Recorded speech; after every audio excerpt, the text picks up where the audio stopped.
I say something. Hello. Adventure. Love. Connection. Risk. Passion. Evolution. Play. Life. The Archetypal Tarot Podcast. Provocative mythology for the 21st century.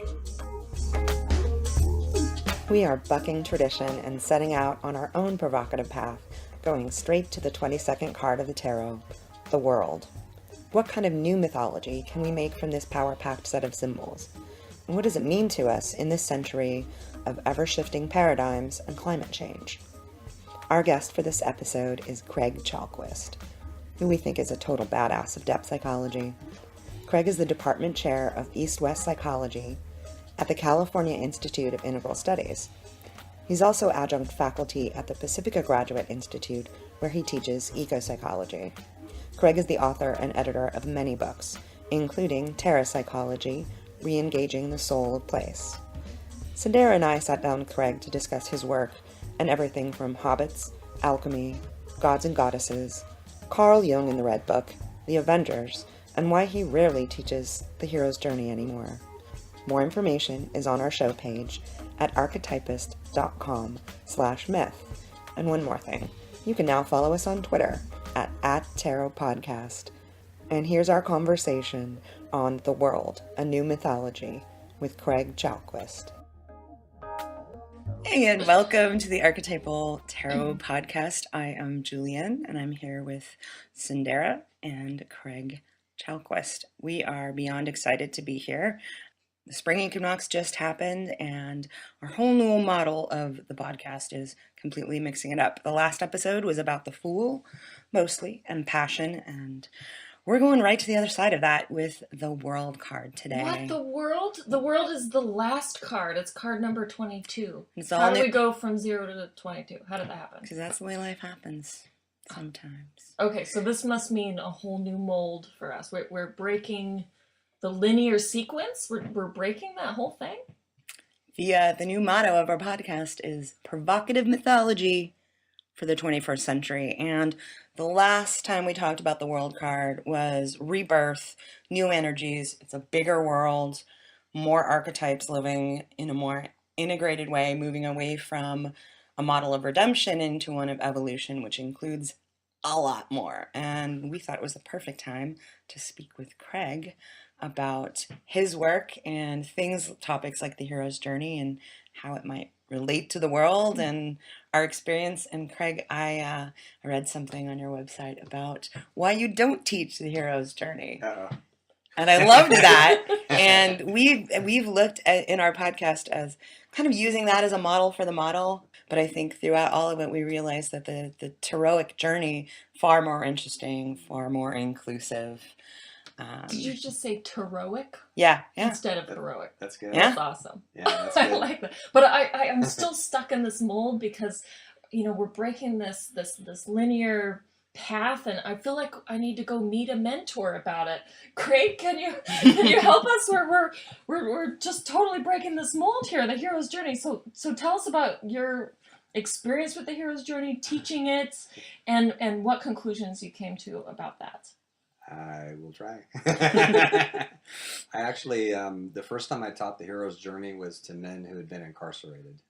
And I was in a psychotherapy internship for 6 years. And we taught the usual stuff.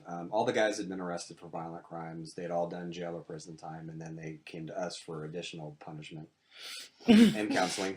And Counseling. They were delighted to be there. And they had a year with us, actually, so we got to do a lot of things. Fortunately, the guy who trained me to do that work really knew what he was doing. He was great, and Scott Barella. But not included in the court-mandated training was anything about myth. There was a bit about story. The guys would tell their stories, about how they wound up in the group. That was always really interesting. But I can't remember what gave me the idea, but at some point I just brought it in to group, and I began to put it up on the board. And when Campbell talks about the journey beginning with the call to adventure and how it's often a rupture of some kind, I asked the guys if they could relate to that and if they could think about their arrest incident as a call to adventure, a painful one. And they really went deep with it, and they took it in all different directions. They loved it. It was really enlivening. So that was the first time I taught it. And then I taught it a bunch of times in grad school and in other venues. But I think what changed it for me was deepening my knowledge of mythology across pantheons and getting to know the hero a bit better too along the way, and seeing how incredibly wide that word is in our culture. A lot of times when a word has that many meanings, it can indicate that it's not really differentiated in our consciousness. So we just pile everything into it. Like the word love in this culture. Oh, boy.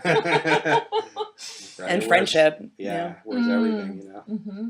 So when I saw the hero in mythology, there were certain characteristics that showed up in the hero's journey that Campbell talks about, and there were other ones that don't. And the more I went into it, the more I thought, you know, I know people who actually seem to me to have been born into the archetype of the hero. And they're not like people who follow other archetypes at all. So I began to think that it was problematic to suggest to everybody that the hero was their path. Mm-hmm. What about the non-hero? What about the people who aren't culture awakeners? You know, what about the rest of us? And there's a really nice piece in the first Hobbit movie that just came out, where Gandalf is talking to Galadriel. And Galadriel, I think of as mythically as the wise woman, you know, like Sophia, surrounded with light, and Gandalf the wizard. There's a line that didn't appear in the book, The Hobbit, but that I think Tolkien would have agreed with. That bears directly on this. Bilbo Baggins is the little hobbit, you know, all of 3 feet high, who's about to go fight a dragon and accompany the dwarves on this great adventure. And Galadriel says to Gandalf, "Why him? Why the halfling? Why, you know?" And I love Gandalf's response. He says, "I don't know.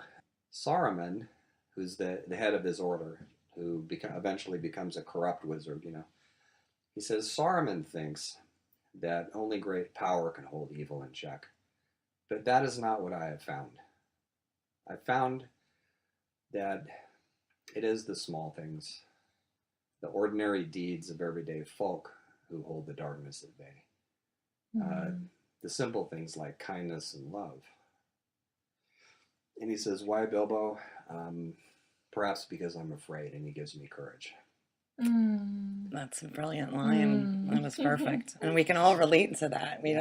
There's for me the relationship of striving with the hero and the constant you're going it alone. And that's, you know, very egoic as it's seen, and that's brilliant. We can immediately connect to that, you know, just everyday kindness. Because that's the damage. I mean, what you're pointing to me anyway, is you're pointing to the damage the hero does. Yeah. And especially I'm going to go with American culture, because guess what? That's where I grew up. Because I don't see it as much in other cultures, but that, like, it's all about you. You have to be the hero and the pioneer. You pull yourself up by your own bootstraps. And that's all that life is about. But our lived experience doesn't work with that model. It really, really doesn't. You can't have a relationship. And here, you don't see heroes having relationships. You see them with accoutrement. You know, they have sidekicks, and they have maybe the girlfriend that they rescue. And it's a model much closer to home than the hero. I watched all of the Hobbit and Lord of the Ring films over the winter time. It was a great time to hibernate and watch those kinds of things. And, you know, in reflecting about it deeply, because as a kid I was like, oh, I'd want to be an elf. Like, they're so beautiful, and they live in this magical land with the waterfalls and floating islands. I don't know. I'm not making that up.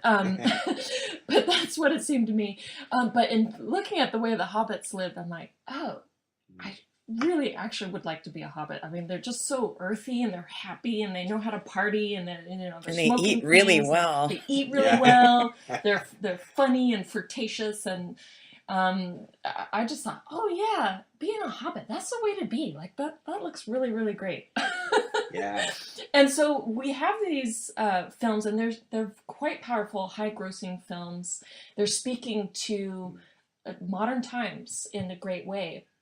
And so this may just tie in well with another one of your blogs and what you've written about reviving the gods. Mm. And so how is it in modern day? How can we relate to this idea of gods?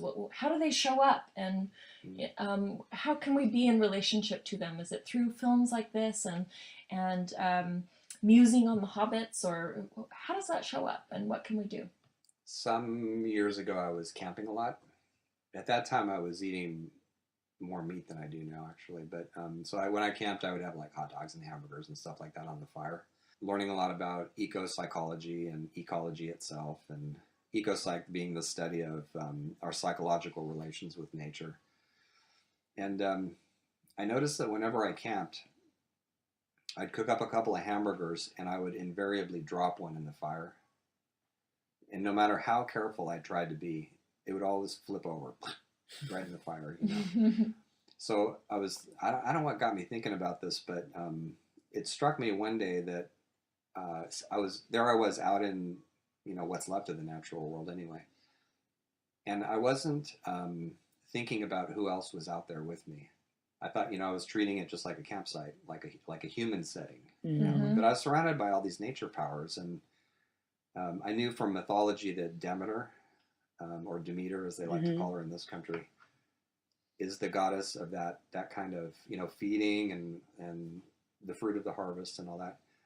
And so whatever we call her, because she appears in many forms across pantheons in different faces, you know, I wasn't thanking her. And I felt like, especially being outside, I should. So I began doing that silently when I was eating. And the hamburger stopped flipping over. She wasn't taking it, you were giving it. Mm-hmm. Mm-hmm. So I think there's a progression happening where historically the gods in one form or another they spend their time in certain frameworks that we can understand. So they appear in a certain form. Like in a lot of societies, the gods are kind of like people that stand behind the weather or what have you, you know. But then collective consciousness moves onward and the frameworks die because they're not adequate anymore. So then the stories are all about the death of the gods. And the people who live in those times think that the world is ending. But in the longer view, they're actually seeing something that has probably happened as long as there's been humans on this planet. That it's natural for the frameworks to wear out. So at that point, all the sensitive and intuitive and artistic people and dramatic people have to listen in for how the gods want to return to the world. So in Jung's Red Book, there's a scene that I think of as one of the most important in that book. It's where Jung encounters a heroic god, Gilgamesh. Mm-hmm. He calls him Izdubar in the book. And this, by the way, is another of the reasons why I think the hero is not a good model for a lot of people. It's a great model for people who are archetypal heroes, who have a personal myth that they're living that's about heroism. But Campbell tended to present the hero in idealistic terms. The hero's the great striver, and he's the great seeker after knowledge and all that. But when you look at actual heroes, they're very ambivalent people as far as things like morality go. Mm-hmm. You know, Gilgamesh was incredibly violent. He chopped down entire forests. Mm-hmm. Cuchulainn, the Irish hero, was so hot after battle that he had to be dipped in 9 different baths to cool himself down. And even then, he didn't calm down. He was, you know, a lot of the heroes end up dead because they never outgrow their impulsiveness. Heracles is an example. He killed his whole family. How individuative is that, you know? I don't want to follow that example. So anyway, so Jung had a visionary experience where he encountered Gilgamesh. And Gilgamesh was sick because, as Gilgamesh figure put it in the Red Book, he had been poisoned by science. He was trying to get to the moon, and Jung said, well, you can't get to the moon. And there's no way, because the moon's circling the earth. And then Gilgamesh fell over and said, I'm dying. And, you know. So Jung realized in a flash that Gilgamesh, that a god image, is a psychical being. That was an enormous step forward in human consciousness, that realization. So, and then when Jung realizes this, he goes through a series of rituals with this figure, and it turns into energy. And so there's a famous picture nobody understood until recently, until the Red Book was published. of there's a guy who's meditating, and I think the caption says something like Vedic fire ritual or something, but there's something on the ground, a small egg, and there's this huge outpouring of flame. If you've seen this picture, you know what I'm talking about. That picture goes with that part of the Red Book. So Jung releases all the psychic energy, the libido, in the God by transforming it. Mm. So because Jung reimagines the God, it comes back to life in a different form. Mm-hmm. So in the first part of the Red Book, he talks about killing the hero psychologically and the death of the hero. In the second part, from that point forward, it's about the resurrected hero and how different it is. So notice the progression. The old gods start to die, and there's all these great stories. You know, the great god Pan is dead, and Julian the apostate having an encounter with Apollo's oracle, saying there's no more oracles coming out of here, that, you know, we're gone, over and over and over. So there's a period of godlessness. And then industrialization, the scientific revolution further contribute to all this. But then there's this encounter with Jung. And then there's the return of the goddess in many ways too. So I think we live in a really exciting time where we're coming out of that long period of the supposed death of the gods. So once again, they're asking us to reimagine them. Mm. And so what I suspect is, and have to see if this can be worked with in some way. I think that the next step is to experience the gods out in the world again, but not losing what Jung gave us. So he told us that the gods are in us as well as outside, Mm-hmm. that the gods are psychological, but he tended to hold them primarily as psychological. Mm-hmm. A constellation of ideas and concepts. Right. Yeah. My collective, or not my unconscious, but the collective unconscious as I experience it, you know, creates these archetypal images, and so that's inside of us, right, and between us to some extent. But I'm wondering, as a result of, and that the example with the camping example is a small one of many, actually. Mm-hmm. If we think of the gods as outside of us too, Mm-hmm. which is how indigenous people have and continue to think of them, but we keep the archetypal idea, then we can think of the gods not as people behind the weather or as archetypes that are just inside us, but as animated presences that we live inside of. Yeah. And that's a different imagining, I think. So Jung turns the gods into archetypes. I think we can turn archetypes into gods Mm-hmm. by seeing how they show up outside as well as inside. Yeah, because if they're outside, we're going to want to take care of the outside. And Yeah. we're recording this podcast at a time where basically it's just been broken to California that we have a year left of drinking water supply. So I think everyone is digesting this and coming to terms with each person's relationship to what's around and how much we appreciate it or not, and what to do about that. Yeah. And so you did a wonderful presentation called Earthrise. You were the winner of the Opus Archives research grant a couple years back now, and it was about the new mythology for this time. What do we need to be trying on as a new world myth? And you came up with basically the image of the world itself that we've attained through technological advancements, being able to be in space and see the world as a whole, and that we're all a part of it. Can you give us a little bit about that presentation, or what basically The world. Give us the world, Craig. Can you do that for us? The world in 5 minutes. The world in 5 minutes. Go. The world at your doorstep. There's a motto. Well, I have to lean on Jung and Campbell because Jung, it's funny, when he was an old man, he broke his foot, and then he basically had some sort of a accident that put him into a coma, and he had a vision of the Earth from space. And when he came out of the coma, he said that it was the most beautiful thing he ever saw. So in a way, he anticipates Earthrise. Mm. And this was in the 30s, 40s? It was later in his life. Yeah, It was later in his life, but it was far, it was long the before mid-40s, I think. we actually got into space. Mm-hmm. And then Campbell, before he died, after we had got into space, brought up that image of Earthrise. That's what put me onto it, actually. And when he was talking to Bill Moyers about it in The Power of Myth, he said, I think this image is the image of the new mythology to come, where you look at Earth and there's no divisions of nations or states or any of that. And he made a comment in an interview that really struck me that he didn't say in the Bill Moyers interview.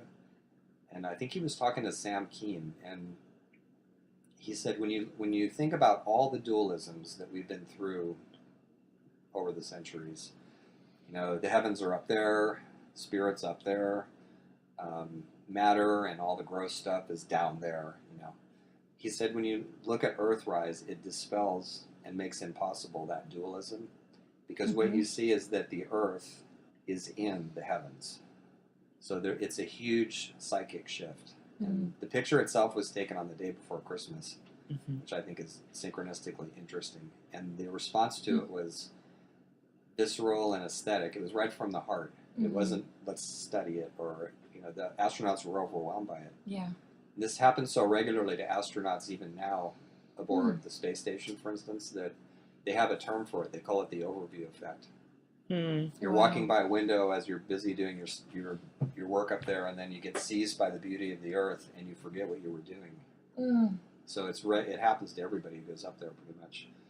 And there's a whole series of quotations from astronauts in a book called The Home Planet, and beautiful photographs of the Earth too. But astronauts from many different countries describe what it was like to see Earth from orbit.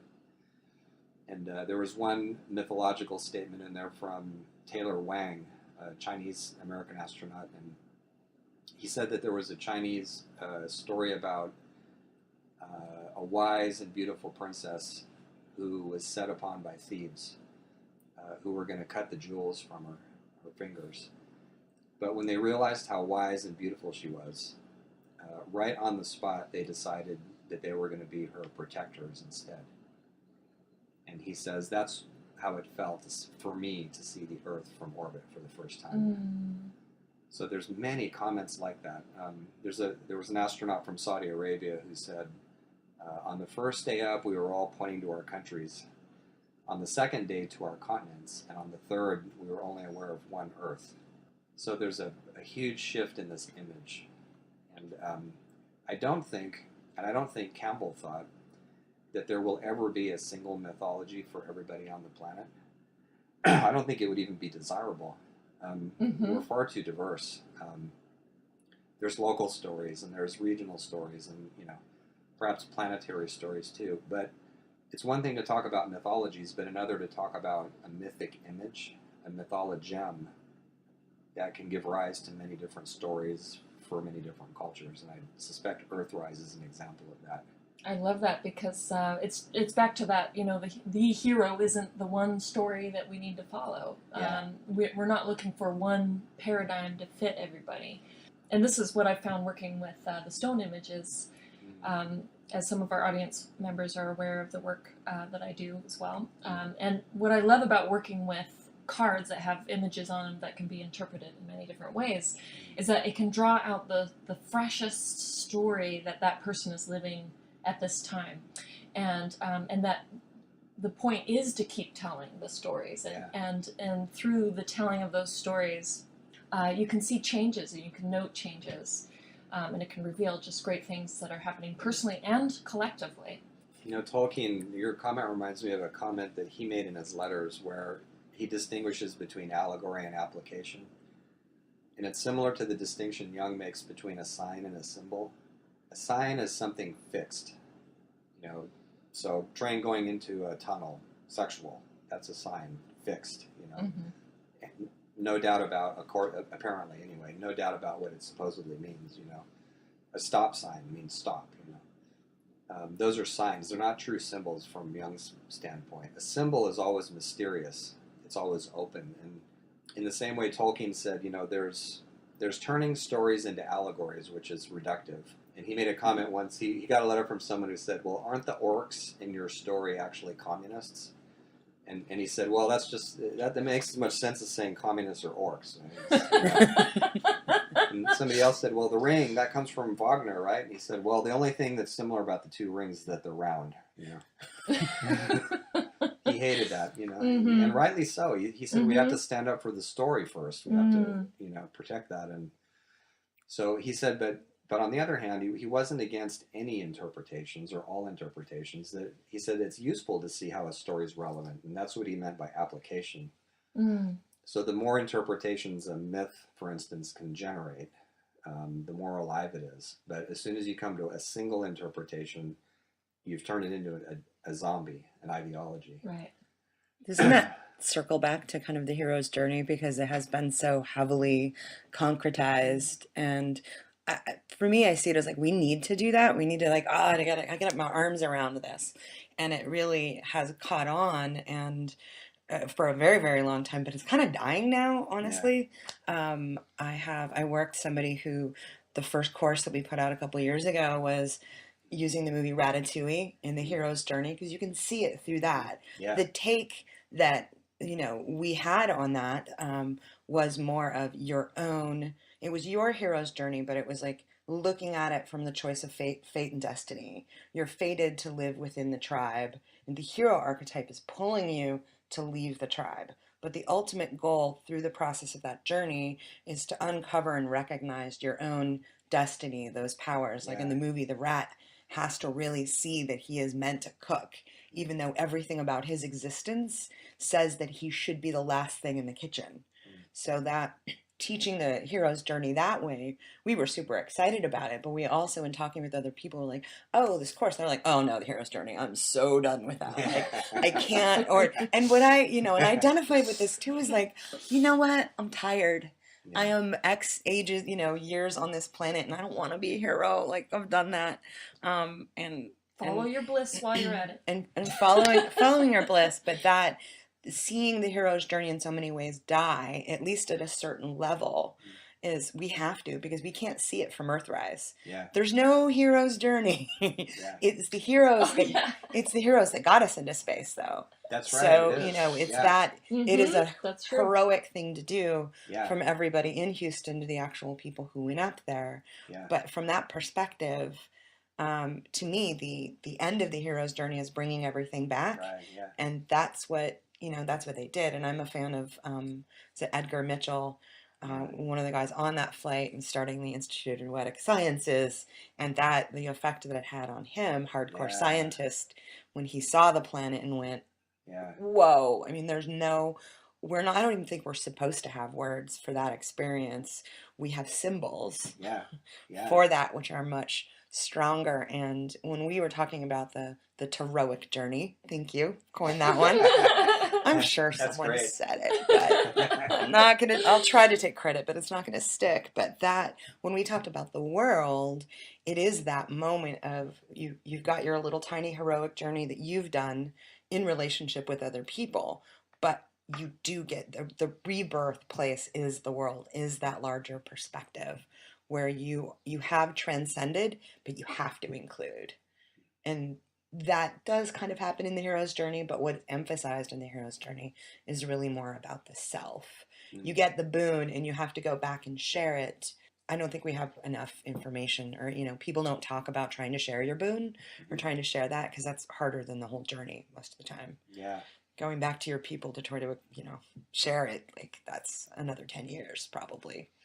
You really see that in the film Contact. Mm-hmm. If you look at Jodie Foster's character as a true heroic character, she has a horrible time bringing back what resulted from her journey, and she does at the end of the film. It's great because you see her actually doing that, actually integrating it into her life.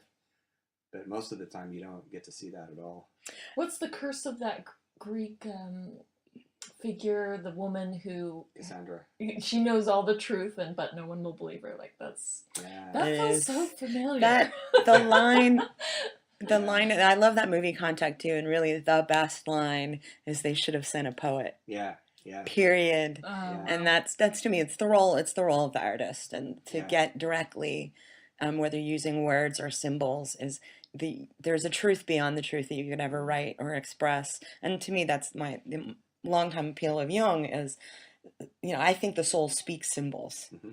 And the tarot cards and all of these things, that's what I work with them. That's why I work with them. They're amazing symbols that we can relate to, and we can see a pattern in, and have a moment where you realize this has been going on a long time. I'm not the only one dealing with this. Yeah. But also you will have your own specific relationship with the symbols on the cards and the archetypal experience through it. And the world card to me is that rebirth moment of like, oh, one, it's not all about me. Two, whoa, like we're a part of this large, incredible experience. And when you were talking about the experience of Earthrise and your work on it, I immediately thought of near-death experiences. And it seems really, really similar what people have reported back, of that you're at a great distance, but you're still completely connected to everything that's there. That's a whole different, ball game. We're not walking around. We can't take that in, but I think we have to at times. That reminds me of a Welsh myth. There's a character named Manawydan. The Irish call him Manannán, which is where the name for the Isle of Man comes from. He's not heroic. Manawydan he's an older gent, and he's a little tricky and clever. And I always think of the TV detective Columbo. Just one more, And the story's not about the hero who he's friends with, but he has to rescue the hero through non-heroic behavior, through hard work, through looking after the hero's wife, who's distraught that the hero has been kidnapped by magical forces. And Manawydan achieves his goal of the release of the hero through trickery. So it's after which the hero says, "I'm sorry I was so impulsive," and got in trouble. And his mother, Rhiannon, says the same thing too, because she gets kidnapped as well. So it's such a great look at the post-hero, the person. And there's an indication that Manawydan was maybe a warrior when he was younger and things like that, but not anymore. But he's the right man in the right place at the right time, not the brave charger in where angels fear to tread. Teacher of heroes. So there's a lot of strong feminine influences that are coming through in the stories that you're telling today, and it's making me curious about what you are going to be speaking about soon, the silver tradition.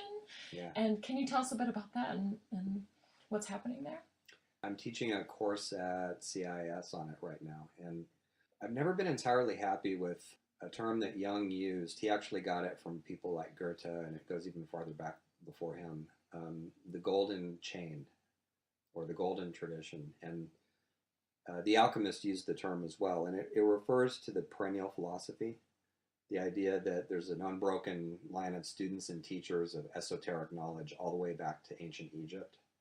It was a really big hit in antiquity, this idea, and it's gotten a lot of criticism from scholars, especially Jorge Ferrer, who I work with at CIIS. And I just instinctively not liked it much because it's very solar. There's this literal line of teaching that goes from this person to that person, and except when it doesn't, it's like there's big gaps in it. So, and the imagery is all very, masculine, and it felt incomplete to me. And at one point, several months ago, I just had a lot of dreams about the moon and silver and things like that. And then I thought, if we look at, let's say, Gnosticism, alchemy, and what we now call eco-spirituality as more, not like a linear progression, but more as manifestations of something that's just in the air that has to do with animism. It's suggested in Gnosticism, but not fully developed. It's more present in alchemy, and then in earth spirituality, it's really there, But what if it's not a literal transmission? What if there's a lunar tradition or a silver tradition that starts with, let's say, it probably goes all the way back to shamanism, actually, but let's say the early Gnostics and their emphasis on Sophia as the soul of the world. There are lots of really powerful earth-connected goddesses in Gnosticism, and some that are very different from our usual picture of passive goddess figures. For instance, like there's a Gnostic goddess named Nerea who's considered she's an emanation of Sophia, and in some versions of this story, she's the daughter of Noah. And when he builds the ark, he says that there's no women allowed on board. But she's so powerful, she breathes her breath on the ark and burns it down. And so he reconsiders. It's probably a good thing to do at that point. And so she gets aboard. In another story, there's characters in the Gnostic world called archons, who are, you can think of them as the shadows of archetypes. So there's angelic aeons who all have names like insight and imagination and light and discernment and things like this. And they have shadowy counterparts that rule the world, evil figures, power principles. And so the archons at one point attack Nerea because she's a potential bearer of light, a potential Gnostic. So she calls out to the ultimate God, who's genderless, for help, and an angel appears. So anybody else, if you called out for help and an angel showed up, we'd probably be really grateful, or we'd go, or we'd be in awe, But her being her, she goes, "Who are you?" I called out for God and you showed up. What's this, So the angel has to explain to her, "I am Elilith, who stand next to God, and I'm this and I'm that, and I'm here to teach you your spiritual ancestry." And then she goes, "Oh, okay, go ahead." I want that to happen to me. Yeah. Push the angels around. So maybe some element of active imagination could come close to that. But. Yeah. I'm hearing the story and seeing how that probably happens to all of us. They don't show up as an angel. They show up as somebody at the grocery store, the person that sits next to you on the plane. And, we want the pretty package, but I think a lot of times I just call it grace. Like grace shows up and it's not always pretty. Yeah. The Roka said every angel's dangerous. And what is it? What was that part you mentioned about that story of Jung when he tries to turn the old man into a symbol or something? This figure he comes across, an old prophet, and he says, "We are real, not symbols." Yeah. And I just love, if we're talking about how we can relate to the gods in this time, that at any moment we have access into our inner lives and outer lives to dialogue and to sink into our imagination and have a very rich relationship there. Yeah. And when Jung first went in the Red Book, everything's a desert. It's barren. He's been very outward motivated in his career and so forth with people, and he goes in and it's a desert, right? And so things have to grow there and seeds need to be planted. The rain needs to come in the form of attention in these areas. Yeah. So I just love working this way, and it's just amazing what comes up when I do readings with people, and they'll tell a story, and that's just the first part of it, is that you see the images, you have, you kind of have ideas of what it might be, you tell a story, and then if you sink down into that in the present moment, and you can actually dialogue with one of those characters, and it's not a dialogue like, "Tell me what you can do for me. Tell me what I should do." Yeah. Like, would you meet a friend that way? Would you come up to somebody and go, "Hey, what's your name? What can you do for me?" Yeah. And maybe we do that in some of our society, and that would feel pretty offensive, though. That's the Christopher Columbus approach. Right. You land on the island, go, "Nice to meet you. Where's the gold?" Right. Oh yeah, and we're taking over the lands. How can we be listeners and carry on this dialogue and build up this relationship in a very rich way so that our meat doesn't fall into the fire? Yeah. There's, it's basic to Jung and even Freud, actually. He called it primary process. Fantasy is the primary process. So underneath the plans and the schemas and the abstractions and the cognitive stuff is fantasy. Usually unconscious, actually. I love that. That's one of the things I love about depth psychology. It has the nerve, more than any other form of psych that I know of, to say it's all based on fantasy and image and emotion. That's the psyche. Everything else is a superstructure. So accessing it directly is, fantasy. That's Jung talked about active imagination, having imaginary conversations, or imaginal, to use Corbin's word. It's not just made up. The figures have their own attitudes and their own opinions. Absolutely. Mm-hmm. It's American culture with its puritanical streak that has forgotten about fantasy, but you can't box it up. I mean, look how popular the Avengers are right now. It's just out all over the place. Mm-hmm. And it's going to be there whether we want it to be or not, so we might as well swim in it. Other cultures look at us. I mean, they go to Brazil and you can go to Carnival. You can even go to Switzerland and go to Carnival. Mm-hmm. I mean, we look at the Swiss and say, boy, what a bunch of polite, uptight people. Not at all. They know how to party. Once a year, anyway. You know?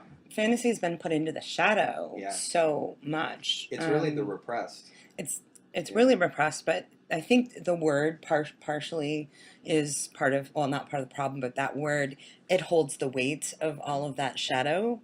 And wherever you use, again, imagination, or the more modern word I see people using is visioning. Although visioning seems a little, for me, it feels a little less free than fantasy. Like, I personally like the appeal of fantasy, but it also comes with the shadow baggage, but also that, like, you will get lost. And I think people intuitively are not only afraid of the shadow, but because if you haven't had an active imagination in fantasy, you very easily, and probably will, for your own good, hopefully, get sucked into that fantasy. But there's that fear of you're going to get lost in that. Whereas the word vision feels like you're creating a structure that you can work within. And I'm not saying that any one of these is better, but like the language right now is all around visioning. You have to vision your future, and you vision that. But it is, to me, at the end of the day, it is, if you don't include fantasy within that, which is where I think all that energy is going to come up through,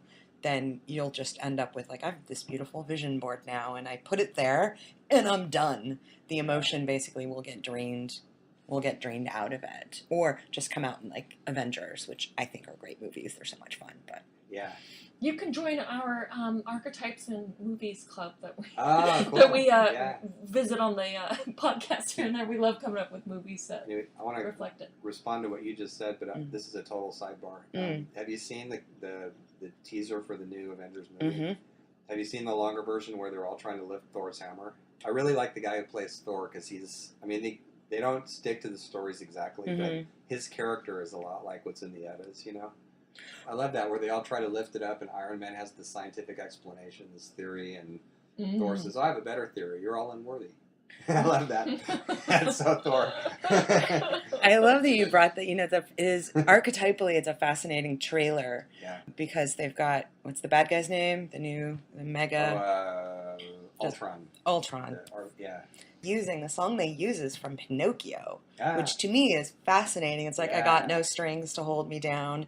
And what Ultron is, this representation of the outcropping of Iron Man and this collection of Avengers who are all there to do good. And, you know, Pinocchio, which is the story of I just want to be a real boy, yet he is 100% created. So from the nerdy Jungian perspective, I watched that and went, that is interesting. What is happening with us right now that choice was made? Because I totally believe it's our unconscious bubbling up. And we do have to take that Earthrise view to start to see things symbolically of, like, why? Why is Pinocchio? We're struggling. We want to find the real me.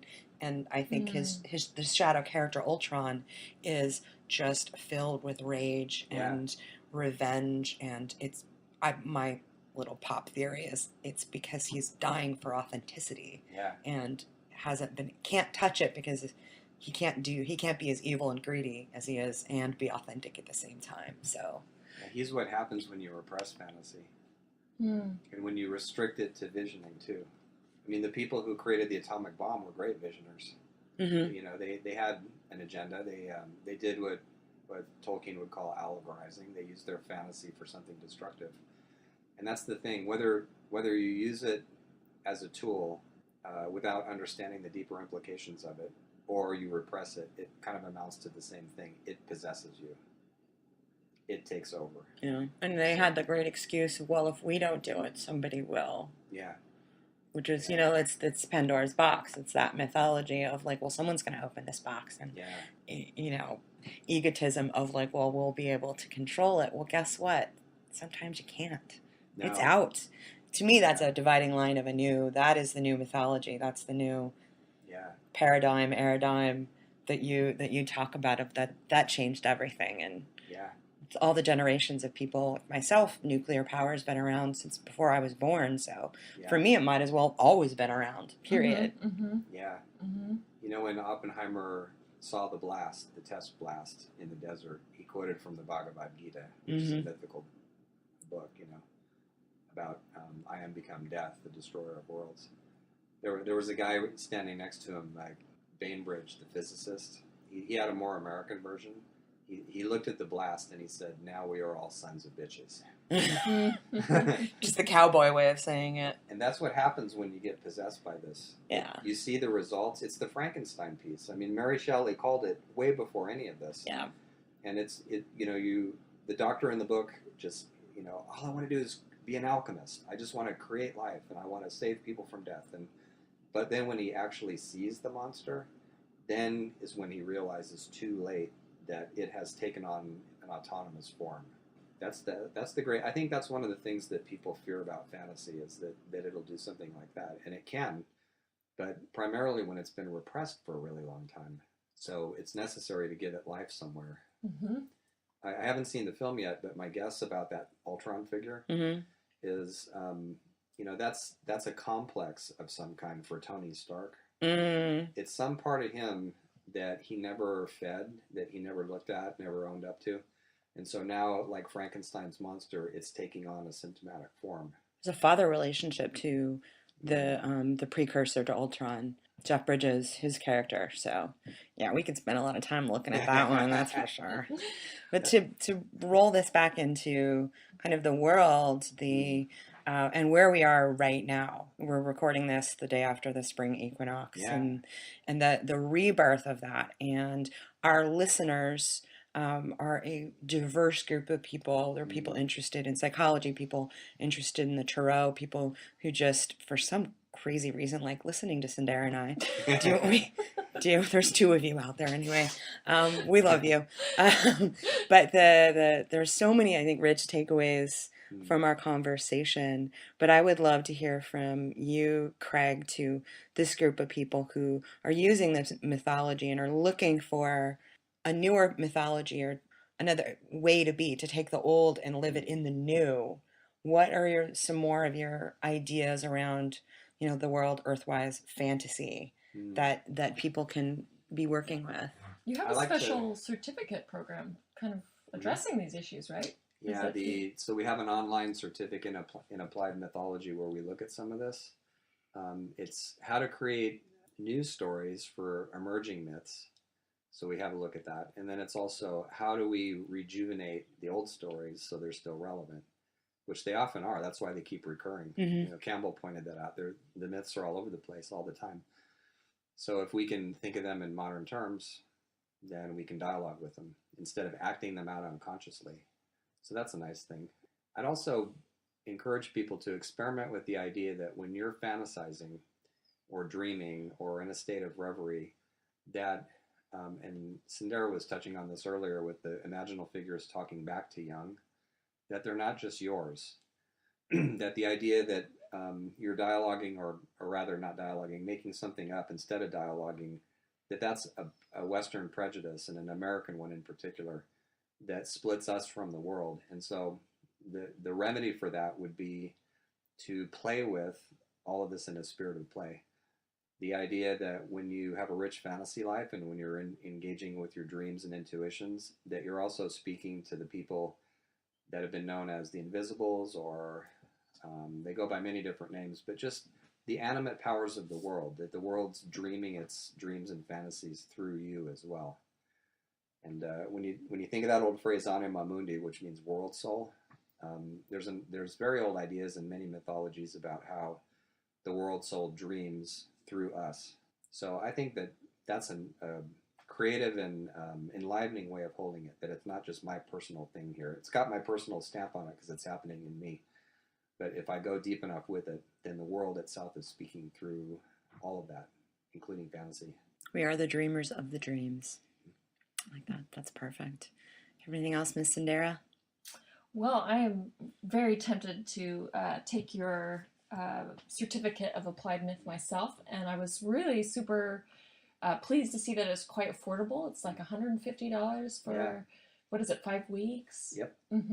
And so it just seems like a wonderful way to be in a community discussing these things, furthering one's own individual path of bringing active imagination and all kinds of things to the world in your own unique way. So it sounds like you do it seasonally. So depending on when you hear this podcast, you can look into it by going to chalquist.com and seeing when the next group is starting up. Yep.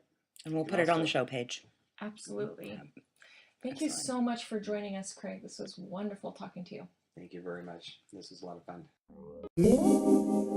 We hope you enjoyed this episode, and we invite you to become a part of the Archetypal Tarot team by becoming one of our patrons. Our patrons are awesome. So if you're interested, visit tiny.cc/tarot for more information and the awesome rewards for joining. That's tiny.cc/tarot.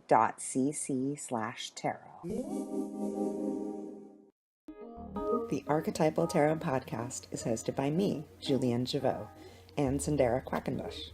More information on the show can be found at archetypist.com/myth. Have a question? We love hearing from you. Email us at atpodcast@archetypist.com. You can also follow us on Twitter at Tarot Podcast, and you can find us on Facebook. This podcast is a production of Both and Media. Our groovy new theme music is by The Lunar Group. Special thanks to our voiceover talent, Eric, Gael, Mila, Nina, Fuzz, Dave, Banshin, Mike, and Tabby. Stay tuned for our next episode, where Cyndera takes on the Death card with guest Lupa Greenwolf, the maker of the Tarot of Bones. Thanks for listening.